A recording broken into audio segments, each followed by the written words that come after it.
নমস্কার, দেখছেন রিপাবলিক বাংলা। বাংলার খবরকে নিয়ে জ্যাক অলিভার স্টুডিও থেকে আমি সমাদৃতা রয়েছি আপনাদের সঙ্গে। বাংলার খবর মানে আপনার খবর, আপনার পাড়ার খবর। কোচবিহার থেকে কাকদ্বীপ, দার্জিলিং থেকে দীঘা, পুরুলিয়া থেকে পেট্রাপোল।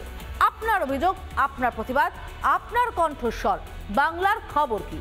আজ শুরুতেই নজর রাখবো যে ছবিতে। বুধবার দেশ জুড়ে যুদ্ধ সুরক্ষা মহড়া।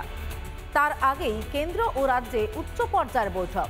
রাজ্যের 31 জায়গায় হবে এই ছদ্ম যুদ্ধ মহড়া। কলকাতার 2টি স্কুলে চলবে মহড়া।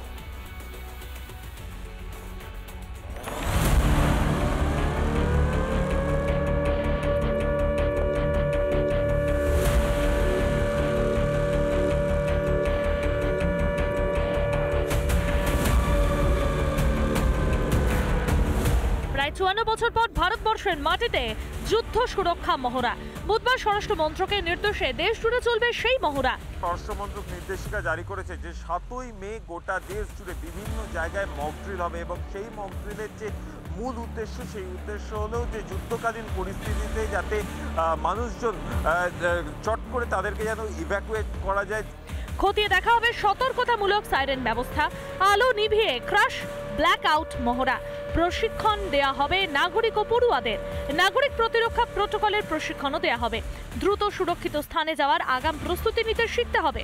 খতিয়ে দেখা হবে কন্ট্রোল রুমের প্রস্তুতি। প্রতিটি জেলা রয়েছে, সেই প্রতিটি জেলার যারা জেলা শাসক তাদেরকে কিন্তু এই মর্মে নোটিশ পাঠানো হয়েছে নবান্ন থেকে, এবং সেই জেলা শাসকেরা সংশ্লিষ্ট জেলার যারা পুলিশ এবং বিভিন্ন দপ্তরের যারা আধিকারিকরা রয়েছে তাদের সাথে বৈঠক করবেন যে কোথায় মক ড্রিল হবে এবং কোথায় কি ধরনের মক ড্রিল হবে।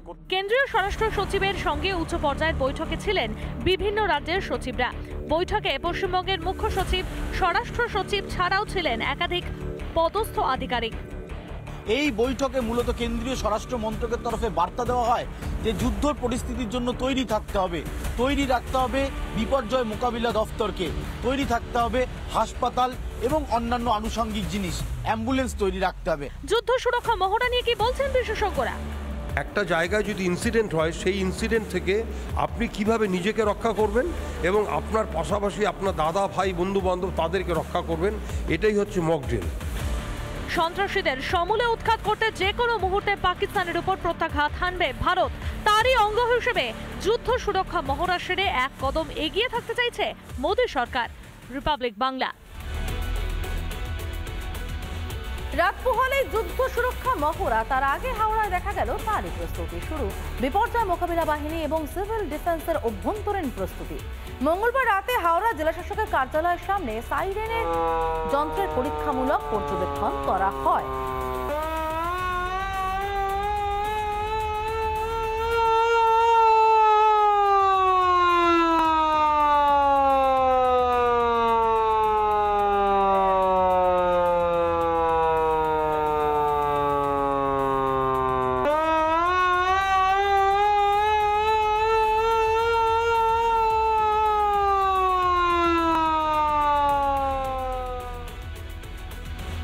এবার দেখাবো নিউ জলপাইগুড়ি স্টেশনের ছবি, যেখান থেকে প্রতিদিন লাখ লাখ মানুষের যাতায়াত। হাজার হাজার পর্যটক এখান থেকে দার্জিলিং সহ একাধিক জায়গায় বেড়াতে যান। সন্ত্রাসবাদী হানা বা যে কোনো উত্তেজনা এড়াতে স্টেশনের নিরাপত্তা জোরদার করেছে রেলওয়ে প্রোটেকশন ফোর্স। পেহেলগাম হামলার পর থেকেই ভারত পাকিস্তানের মধ্যে যুদ্ধ পরিস্থিতি। এই পরিস্থিতিতে দাঁড়িয়ে উত্তর পূর্ব ভারতে একাধিক রেল স্টেশন কিংবা ভারতীয় রেল টার্গেট হতে পারে, এমনটাই মনে করছেন ভারতের গোয়েন্দা বিভাগ।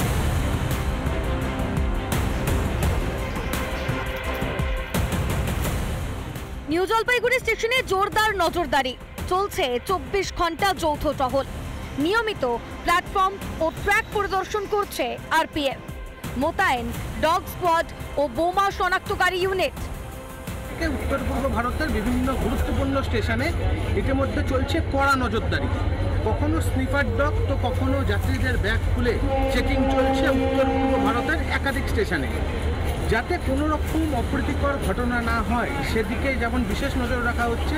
পাশাপাশি তৎপর রয়েছে রেল পুলিশ। আমরা তো দেখছি ভালোই সিকিউরিটি, ভালোই বেশ স্নিফার ডগ নিয়ে যাচ্ছে পুলিশ, প্রচুর পুলিশ প্রহরা।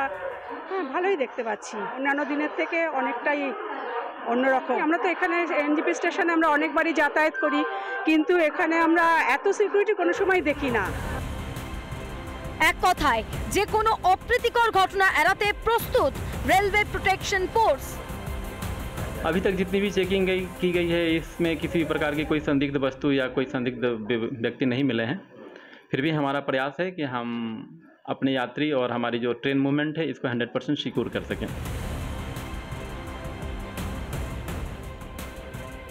ভারতীয় রেলে যাতে কোনো রকম নাশকতা না হতে পারে সেদিকে বিশেষভাবে নজর রাখছে ভারতীয় রেল। শিলিগুড়ি থেকে রণজিৎ বোস, রিপাবলিক বাংলা। পেহেলগাঁও হামলার পর প্রতিশোধের আগুনে জ্বলছে দেশবাসী। যে কোনো মুহূর্তে পাকিস্তানকে দেওয়া হবে মুখের মতো জবাব। তার আগেই দেশবাসীকে তৈরি রাখতে দেশ জুড়ে ছদ্মযুদ্ধ মহড়া। যুদ্ধ সুরক্ষার মহড়াতে গা জ্বালা তৃণমূলের। রাজ্যের উত্তরবঙ্গ উন্নয়ন মন্ত্রী যুদ্ধ মহড়া, এই যে ছদ্ম মহড়া হবে তা নিয়েও রাজনীতি করতে ব্যস্ত। মক ড্রিল হবে দিনহাটায়, যেখান থেকে মানে নিয়ারেস্ট পাকিস্তানি বর্ডার হচ্ছে 2200 কিলোমিটার। আরো অন্য জায়গা আছে, হঠাৎ দিনহাটা কেন? বিজেপি এখানে সুবিধা করতে পারছে না, বিজেপি এখানে মিটিং মিছিল করতে পারছে না। তাই এই দেশপ্রেমের সুশ্রী দিয়ে যদি আবার কিছু মানুষকে রাস্তায় নামানো যায়, কিছু মানুষকে আবার বিজেপি মুখী করা যায়, সেই সব চিন্তা ভাবনা চলছে। নজর রাখবো পরের খবরে। হিংসা বিধ্বস্ত মুর্শিদাবাদে গেলেও আক্রান্ত হিন্দুদের বাড়িতেই গেলেন না মুখ্যমন্ত্রী। এমনকি রাজ্যের ক্ষতিপূরণ পাননি বলেও অভিযোগ আক্রান্ত হিন্দুদের একাংশের। 280টি পরিবারের হাতে চেক তুলে দেওয়ার মুখ্যমন্ত্রীর দাবি নস্যাৎ করলেন খোদ আক্রান্তরাই।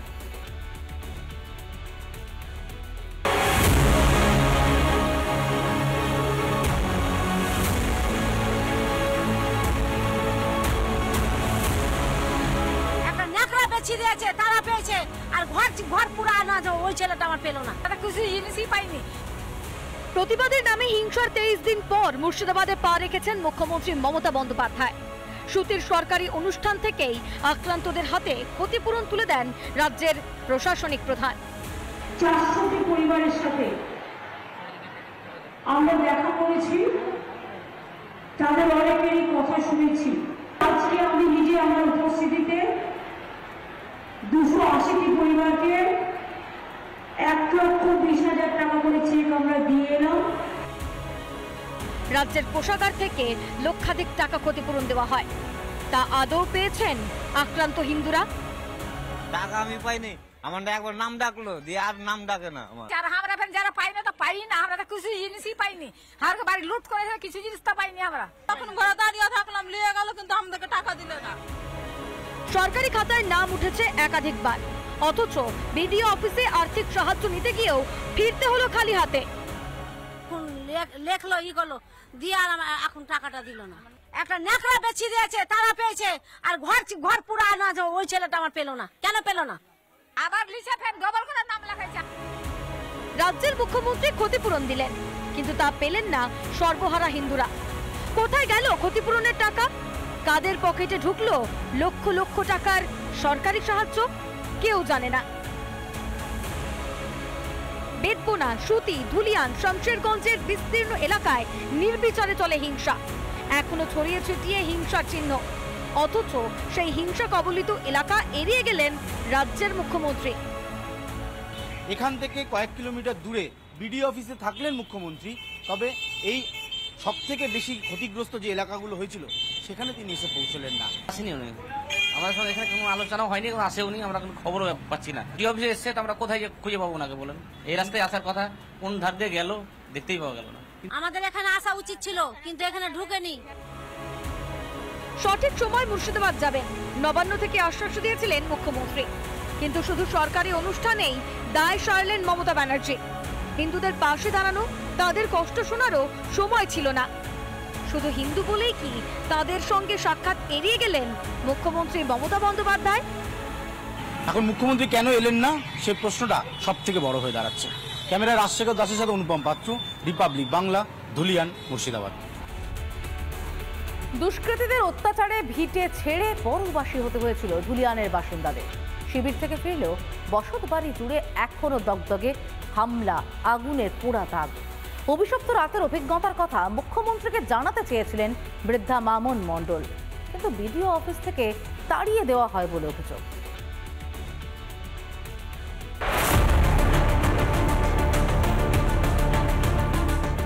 ওয়াকফ সংশোধনী আইনের প্রতিবাদে যে আন্দোলন হয়, সেই আন্দোলনকে ঘিরে একেবারে উত্তপ্ত পরিস্থিতি সৃষ্টি হয়। আন্দোলনের নামে রীতিমতো গুন্ডামি করা হয়, হিন্দুদের বাড়ি বেছে বেছে আক্রমণ করা হয়। আমি এই মুহূর্তে দাঁড়িয়ে আছি শামশেরগঞ্জ ব্লকের ধুলিয়ান পৌরসভার বেদবোনা এলাকায়।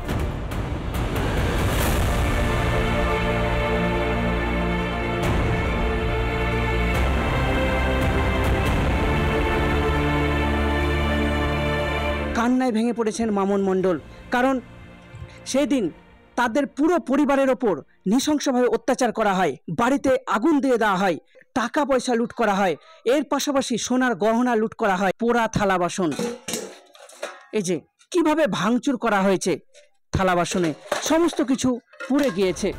এখনো দগদগে অত্যাচারের ঘা। ধুলিয়ান থেকে মালদার পারলালপুর গিয়েও মেলেনি স্বস্তি। পিস্তল সবই লেছে, এগুলো তো বম্ব ছুটাছে আর ধুঙা খালি গনগন করে উঠছে, সব জিনিস পুড়েছে আর কিচ্ছু ময়দা লাগে না। গয়না ছিল 4 ভরি, কাঁসার থাল বাসন ওগুলো লেপে লেগেছে। ওখানে 12 দিন 11 দিন ছিল, ওখান থেকে যে পুলিশ গুলা তাড়তে লাগলো, আর থাকতে দেওয়া হবে না। ওখান থেকে আপনাদেরকে হুমকি দেওয়া হয় যাতে আবার এখানে ফেরত আসে। মামন মণ্ডল সহ তার পরিবারের লোকেরা অভিযোগ করছে মুখ্যমন্ত্রী মমতা ব্যানার্জি শামশেরগঞ্জ ব্লকে এসেছেন, বিডিও অফিসে এসেছেন, ক্ষতিগ্রস্ত কিছু মানুষের সঙ্গে কথা বলেছেন, কিন্তু এই মামন মণ্ডল ও তার পরিবার দেখা করতে পারেননি মুখ্যমন্ত্রীর সঙ্গে। বলছে কি আমাদের নাম লেখা আছে, ঢুকতে দেন ঢুকতে দেন, ঢুকতে দিচ্ছে না, কিছুতেই ঢুকতে না, আর ঠেলে ধাক্কা দিয়ে যেন পড়ে যায় সেরকম ধাক্কা দিচ্ছে একবার। যারা ওরই পুলিশ আছে সব গেটে আছে, ওরাই ধাক্কা দিচ্ছে। এখনো নিরাপত্তাহীনতায় ভুগছে বেদবোনার মণ্ডল পরিবার। দাবি একটাই, এলাকায় স্থায়ী বিএসএফ ক্যাম্প। থানা ফোন করেছে তাও কোনো খবর হয় না, আর কোনো জায়গা ফোন করেছে তাও কোনো খবর হয় না। কাউন্সিলরকে নিয়ে আমি নিজে ফোন করেছি, তো বলছে কি করবো, আমিও তো বাড়াইতে পারছি না, তাই বলছে। হ্যাঁ, তো কাউন্সিলর হয়ে যদি বাড়াইতে না পারে কেমন করে হবে? আমাদের নিরাপত্তার জন্য বিএসএফ ক্যাম্পের প্রয়োজন আছে। আর পরিবারের লোকেরা অভিযোগ করছে এই যে ক্ষতিগ্রস্ত বেদবোনা এলাকা, এই বেদবোনা এলাকায় মুখ্যমন্ত্রী পরিদর্শন করেননি। মুর্শিদাবাদের বেদবোনা থেকে সৌমিত্র দাস, রিপাবলিক বাংলা। ওয়াকফ আইনের প্রতিবাদের নামে হিংসায় খোয়া গিয়েছে সর্বস্ব। শামশেরগঞ্জ, মোথাবাড়ি সহ বিস্তীর্ণ এলাকায় হিন্দুদের উপর আক্রমণ, মানবাধিকার লঙ্ঘনের প্রতিবাদে ধর্নায় বিজেপি। হাজির নিহত হরগোবিন্দ চন্দন দাসের স্ত্রী সহ বহু হিন্দু। হাড় হিম অভিজ্ঞতার কথা জানাতে গিয়ে চোখে জল আক্রান্তদের।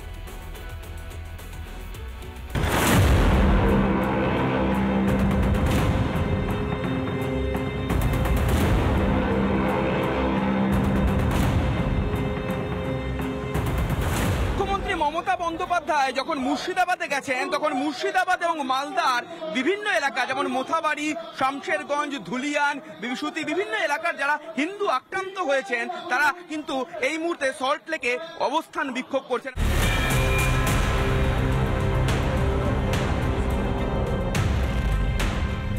মুখ্যমন্ত্রী কি করবো, ওই তো আমাদেরকে জ্বালিয়ে পুড়ে ছাড় করে দিল। কি করবো আমি, মুখ্যমন্ত্রী জ্বালিয়ে পুড়ে ছাড় করে কেউ আসলো না। ওখানে মিটিং করলো, মিটিং করার 2 ঘন্টা পরে তো এইভাবে হলো। আন্দোলনে অন্যতম মুখ যারা রয়েছেন সেই হরগোবিন্দ দাস এবং চন্দন দাসের স্ত্রী, তারাও রয়েছেন অবস্থান মঞ্চে এবং ধর্ণা মঞ্চে, এবং তারা সেদিনের যেভাবে তারা আক্রান্ত হয়েছেন সেই সমস্ত কথা তারা তুলে ধরেন। এবং একইভাবে রাজ্যের বিরোধী দলনেতা ফের রাজ্যের মুখ্যমন্ত্রী মমতা বন্দ্যোপাধ্যায়ের বিরুদ্ধে সুর চড়ান। উপেক্ষা করে 450 পরিবার এখানে এসছে মানবাধিকার কমিশনের সামনে। হাইকোর্ট 200 জনকে বসতে বলেছে, বাকিরা দূরে দাঁড়িয়ে আছে।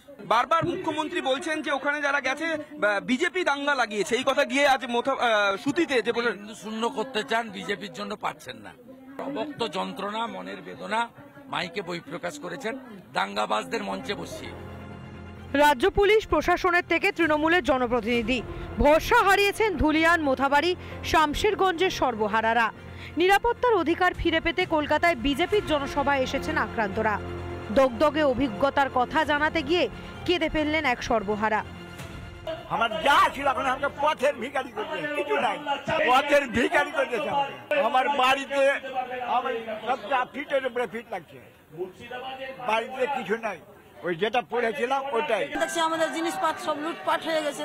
তারপরে অনেক পুলিশ কর্মচারী আসলো, এসে তারপর আমাদের বুকে সাহস হলো, থাকলাম, থেকে ওকে আর তো দোকান করার মতো আমাদের কিছুই নাই, কি নিয়ে করবো?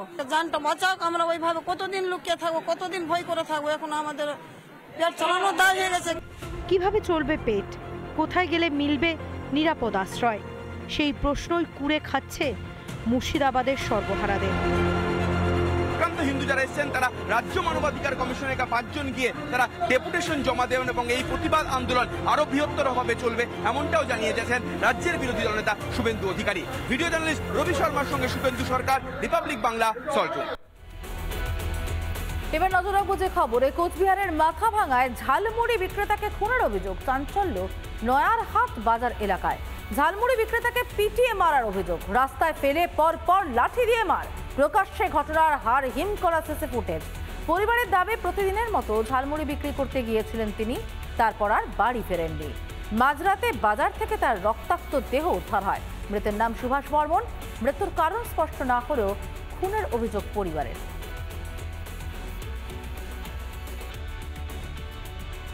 মার্ডার করা হয়েছে, পড়েছিল তখন আমরা দেখি। মানে যে পড়েছিল কি অবস্থায় পড়েছিল? রক্তাক্ত অবস্থায়। কোথায় পড়েছিল? ওই দোকানের সামনে। মানে কারোর সঙ্গে শত্রুতা? না না, শত্রুতা নেই। আমরা জানি যে আরও একটা অনুষ্ঠান ছিল, ওইখানে দোকান নিয়ে যাবে বলছিল। মোটা টাকার বিনিময়ে বিক্রি হচ্ছে ডাক্তারির আসন। এনআরআই কোটা 9-6 করে আসন বিক্রির অভিযোগ। শহরের 5 জায়গায় তল্লাশি ইডির। নিউটাউনের এক কোচিং সেন্টারের মালিকের বাড়িতেও তল্লাশি।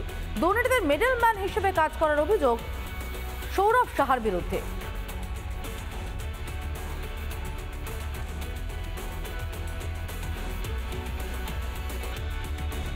শহরে 5 জায়গায় ইডির তল্লাশি। মিডলম্যান হিসেবে কাজ করার অভিযোগ রয়েছে সৌরভ সাহার বিরুদ্ধে। শহর জুড়ে ইডি আনায় এনআরআই কোটা 9-6 করে আসন বিক্রির তদন্তে। নিউটাউনে একজনের বাড়িতে তল্লাশি। ডাক্তারির আসন বিক্রির অভিযোগের তল্লাশি। অভিযুক্ত কোচিং সেন্টারের মালিক। নিউটাউন এবং করেয়ার ছবি দেখতে পাচ্ছেন। করেয়ায় এক আইনজীবীর বাড়িতে তল্লাশি। নিউটাউনের ফ্ল্যাটে তল্লাশি ইডির। শহর জুড়ে ইডি হানা। এনআরআই কোটা 9-6 করে আসন বিক্রির অভিযোগে ইডি হানা।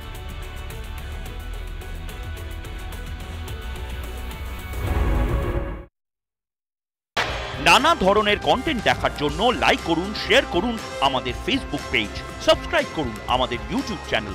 পাশাপাশি অন্যান্য ব্রেকিং নিউজের জন্য অবশ্যই চোখ রাখুন রিপাবলিক বাংলায়।